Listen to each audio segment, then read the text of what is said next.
Yeah. Hey guys, I want to welcome each and every one of you to my live today. I'm actually sitting here with a real good friend of mine. His name is Peter. We're going to talk about the mindset of an entrepreneur, guys. Peter is an ex-Marine. He went from being a Marine to actually entrepreneurship. He's actually going to share a little bit of his story with you guys tonight. We're going to talk about mindset because we really want to just own in on people that's really, if you're already an entrepreneur, we want to help you be successful. And if you're thinking about being an entrepreneur, we want to give you some stuff, foundation where you can actually launch your business. So, Peter, introduce yourself to him. Tell him a little bit about you. All right, guys. So my name is Peter Olguin. Born and raised here in Texas, prior Marine Corps, gone entrepreneur. A little bit about my background, how I ended up here. When I got out the Marine Corps active duty in 2015, I was stationed in North Carolina. And then before that, I was stationed in Okinawa, Japan. I deployed to about 8 different countries. It was awesome. I didn't go into a combat zone, thankfully, right? But I did get to see the world. So my recruiter didn't lie to me about that. Along the way, I ended up leaving the military, not because I hated it. And the reason why I left the military was because I was married. And if anybody that's watching this has ever been in the military, you understand that marriage and military just don't mix. Is it possible? Yeah, of course. Me and my wife did it, but it's just really hard to maintain that relationship, especially me. If I wasn't deployed, I was in the field, so I was always gone. So it created a really big strain in my marriage.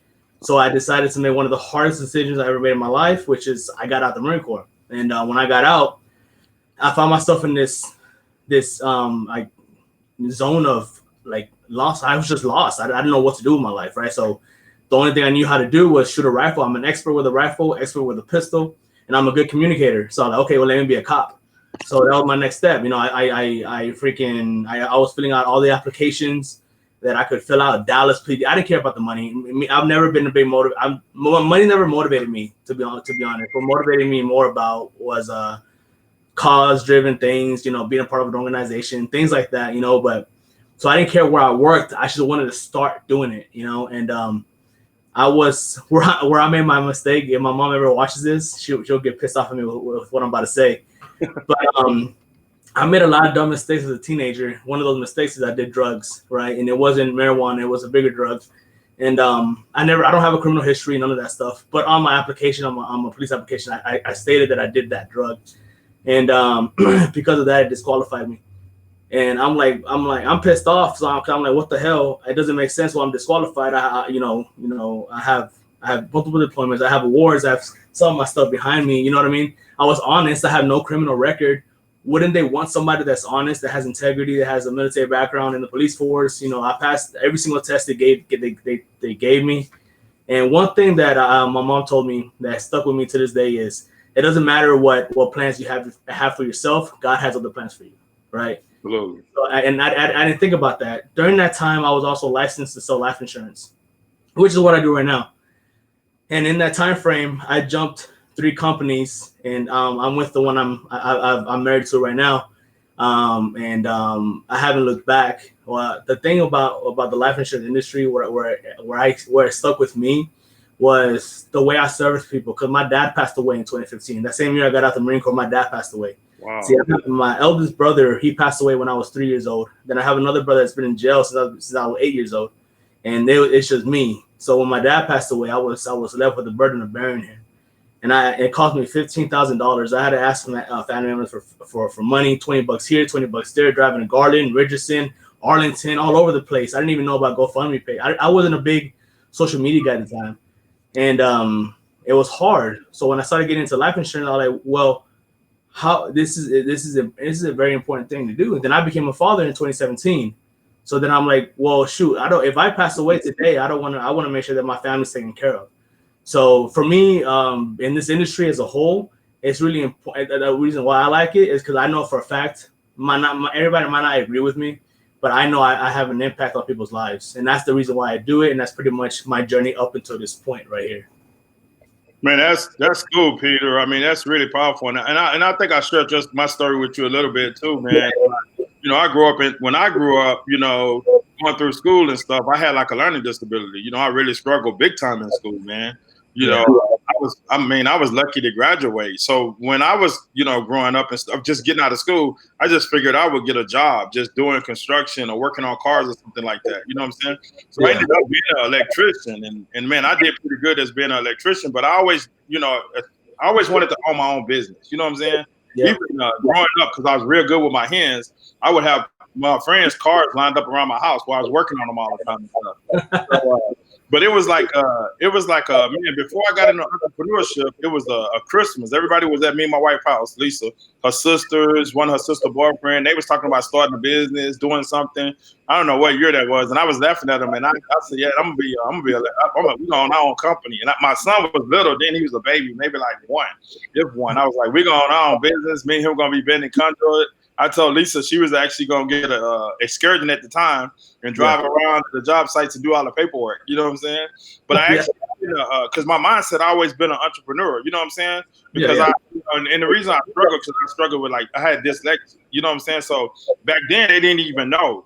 But as I went through the the journey and man, and I got into network marketing, and right now I'm in the health industry, and I tell this story all the time. What made the shift for me is it was this lady that I actually got involved, and she had 2 boys, and she had never did anything for herself. And me and Lisa got our first company, we was doing well, and we went to this lady house, man, and she came to the car and she broke down crying because she received a check for $100. She had never did anything for herself. And what really inspired me at that point, I started realizing, man, I'm playing a bigger game. It ain't just about me. I can, we can help other people, but also, we can help other people along with help ourselves. You know what I'm saying? So when I see people like you, and I want to share with people about what type of mindset, what does it take? Because it's a different type of mindset than an employee mindset. You know what I'm saying? As an entrepreneur, I mean, if we don't produce, we don't get paid. You know what I'm saying? So I know you're passionate about the insurance industry, just like I'm passionate about the health and wellness, right?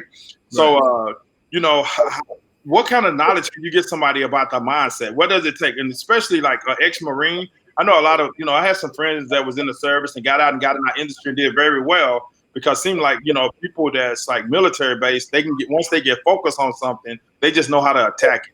Right. The mindset, man, that's a whole other beast, bro. Because I think there's a difference between job that requires physical work, like physical labor. Like in the Marine Corps, I was a radio operator, right? So I was crazy brown. Like I'm actually very, very white, but I go walking. But when I was in the military, I was super brown. I looked hella Mexican.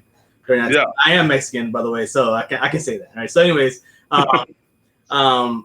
it's different, right? Because when you're out there doing physical work, it's hot, it's tiring, but you're just going at it, right? And then you have your break, right? But when you go into the entrepreneurial world, it's all mental, right? If you look on the outside in, I'm here in my home office, and I'm chilling. I'm in some AC.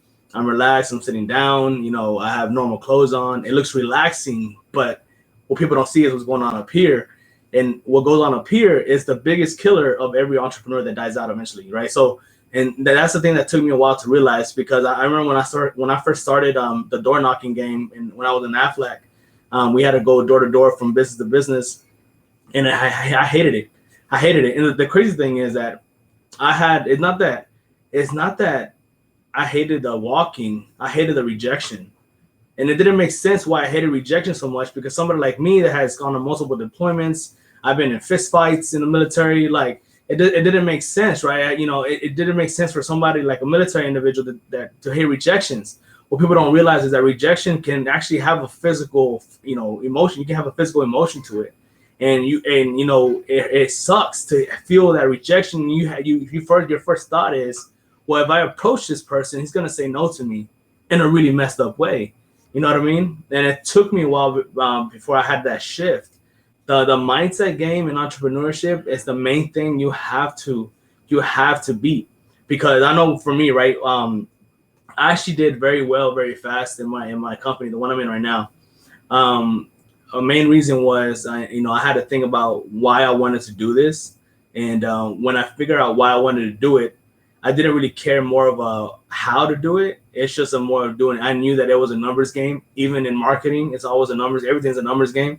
And I just went at it, talking to people, rejection after rejection after rejection. It hurt, it sucked. I hit it, almost quit. I've cried and a whole bunch of times in this industry, but at the end of the day, I knew what I wanted, right? And so when I got to the achievements that I've gotten so far, it was worth it, 100% worth it. Because I mean, I know what it takes to get there. So if you're like new in this space in entrepreneurship, you have to constantly. Well, this is what I do every morning. You know, I give you a tip that I do.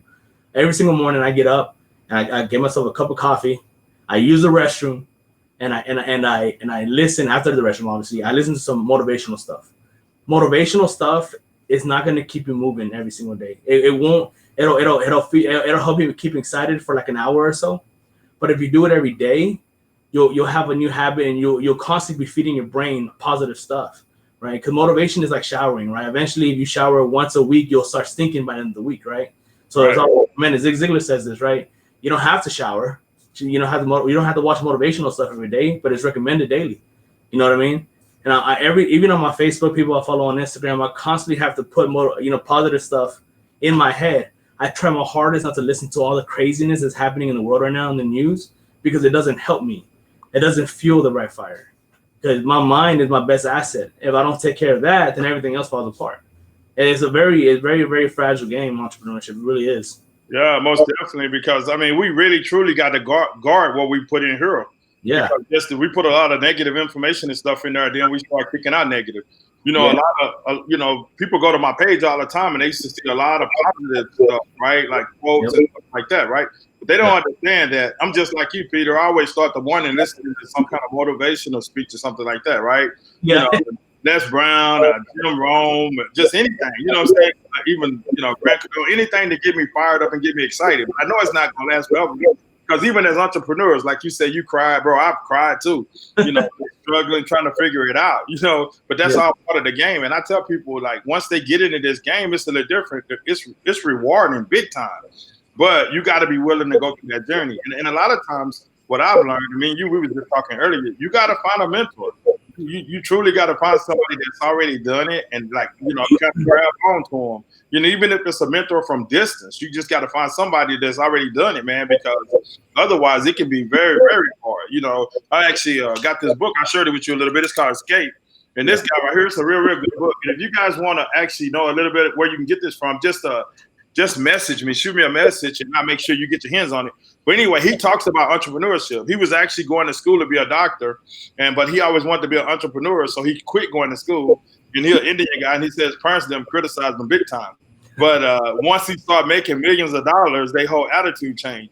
But he says it's too different, because I'm never going to criticize a job, because some people, they just meant to work. You know what I'm saying? They're not meant to do what we do, Peter. You know what I'm saying? But I want to encourage people that if they meant to work, hey, man, be an entrepreneurship. That's what he talks about. Do something inside of that job where you can make as much money as possible. You know what I'm saying? I couldn't do that, and I know you couldn't do that, Peter, because the most important thing to us is time. You know what I'm saying? We don't want nobody else to control our time. If we want to jump up, man, and go on vacation or go somewhere, we want to be able to go. All we got to do is just take our laptop and pack up. We still in business. You know what I'm saying? That's why I love doing this, man. So, and I really just want to inspire people just like you, Peter. I just want to sow in as many people's lives as we can, man. And I'm telling you guys, if you're really looking, to actually do something for yourself, reach out to me and Peter. Message Peter. If you guys on my page and you ain't actually following them on Facebook, hey, man, follow them. You know what I'm saying? Them both talked about marketing. The whole marketing game changed. And it's crazy how you meet people and you just connect with them. Yeah. Me and Peter, man, at a happy hour that I put on probably about 7-8 months ago. A while back, yeah. Pretty long. Yeah, we just kind of clicked and we stayed connected. And I was just talking to him before this, and we even got more stuff in common because he understands the online marketing game too.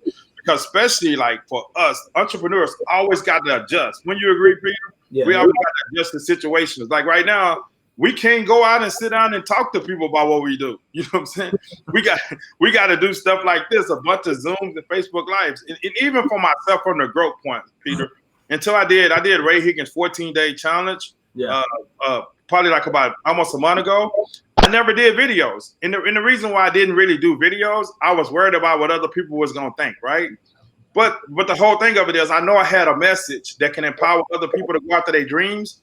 even if they, wanted to partner up with me or not, man, something just clicked in me where I had to get that message out. And I remember one day I was headed to the gun range, and Lisa, I was with my wife, we were telling her some stuff, and she got to pushing my buttons. I mean, really pushing them.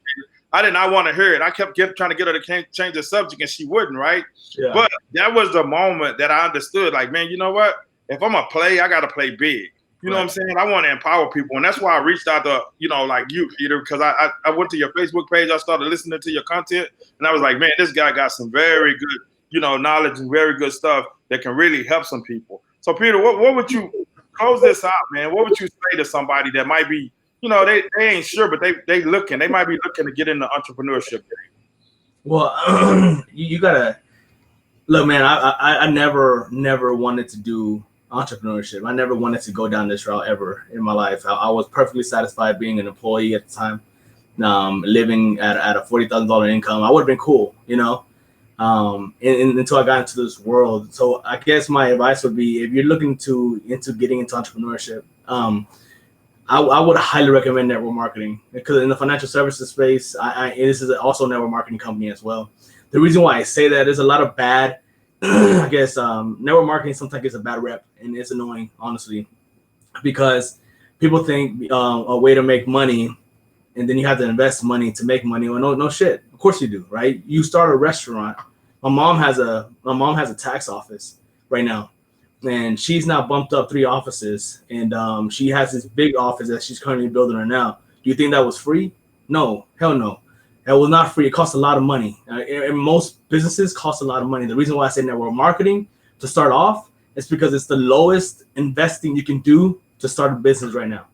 If you want to make a side income and you want to start it in the lowest possible way when it comes to income or starting, investing, do a network marketing company, because then there's network marketing companies that they don't have a fee to come in, right? There's network marketing like mine that costs $125 to join. You know what I mean? There's network marketing costs $150, $200, $300 to join. But that's still, even if it costs $1,000, even if it costs $5,000, believe it or not, that's still very, very low in the entrepreneur world when it comes to making money. Because people can come into network marketing for a very, very low amount, follow a simple system. And what I mean by simple system is consistency. You follow that simple system that they have already proven out for you and do it over a consistent amount of time, then you will make money. Right? But if you try it for about a week and don't see any results and you give up, of course you're not gonna make no money, right? It's like going to the gym and you go for a week and you don't get the results that you want and you quit because the gym don't work. It don't make no sense. Entrepreneurship is a beautiful game once you learn how to play it. But if you're low on funds and you need money, I will go network marketing route 100%. And then, because I have a bigger goal for me, I want to open a nonprofit for people that do dancing, that are artists, stuff like that. When in the future, that's my ultimate goal. That's my biggest goal, to have a nonprofit. But I do understand that to have a nonprofit, guess what I need? I need cash, and I don't want to have sponsorship. I want to depend on my own money. I want to say that I funded this nonprofit myself. So guess what I got to do? I gotta make a lot of money. And for me, that I didn't have a lot of money to start off in. Network marketing was my best case. You know what I mean? So entrepreneurship. That's what I would give it for people that want to go into entrepreneurship, Troy. Yeah, me too, man. Because you got to create cash flow. I tell my leaders and stuff on my team, and even some of my closest friends that don't do network marketing, with me, but they got, they got cash flow, right? And I tell them, the ultimate goal for me is actually real estate. You know what I'm saying? But not on a small game level. I actually want to be able to get my game up and get a group of people and buy like a lot of stuff in real estate. You know what I'm saying? But the way to create that cash flow is going to be through network marketing. And the thing about network marketing, it do get a bad rap because, and that's everything. It's always going to be some bad people, but it's going to be more good. Network marketing in this industry create more 6- and 7-figure money earners than any other industry, and I could say that with a whole bunch of confidence. You know what I'm saying? For me, it's the best industry out in the world because it don't matter where you start. It's just if you're willing to put in the work, hey man, the sky's the limit. You know what I'm saying? Yeah. With the right people that really care about people, you can accomplish whatever you're trying to accomplish, man. So I'm with you on that, Peter. So, guys, we're going to wrap this up. But like I said, if you want to connect with Peter, just shoot him a message. If you want to connect with me, just shoot me a message. We just want to drop some value. We're trying to help some people out. And if you're looking for a company or you're looking and you considering starting a business, just, message Peter or message me, and we'll share with you guys a little bit about what we have. And with that, we're going to wrap it up. Peter, man, you going to go dancing? Peter a dancer. You thought I had forgot about that, huh? I did for a second. Yeah, man. Fun fact: I'm actually gonna start that project up again. I was a passionate dancer, like not like ballet. I actually like pop, hip hop. I used to do street battles. I used to perform at train stations for free back in the day. It was my thing. But then I got lost as a teenager. But I wanted to be a choreographer when I grew up. But yeah, man, I wanted to be a dancer. So I'm not gonna dance right now. But that's my thing. I love it. Man. But Peter, bro, keep grinding, man. Keep doing your thing. Keep putting that content out. Guys, like I said, connect with Peter. Go over to his page, shoot him a friend request. You got any questions about what you got going on, maybe with insurance or whatever, just message him. If you got anything, about entrepreneurship, shoot him a message, shoot me a message. Hey, you guys have a great day, and thanks for tuning in. Peter, have a good one, man. God bless. All right, brother. You too. All right, bye.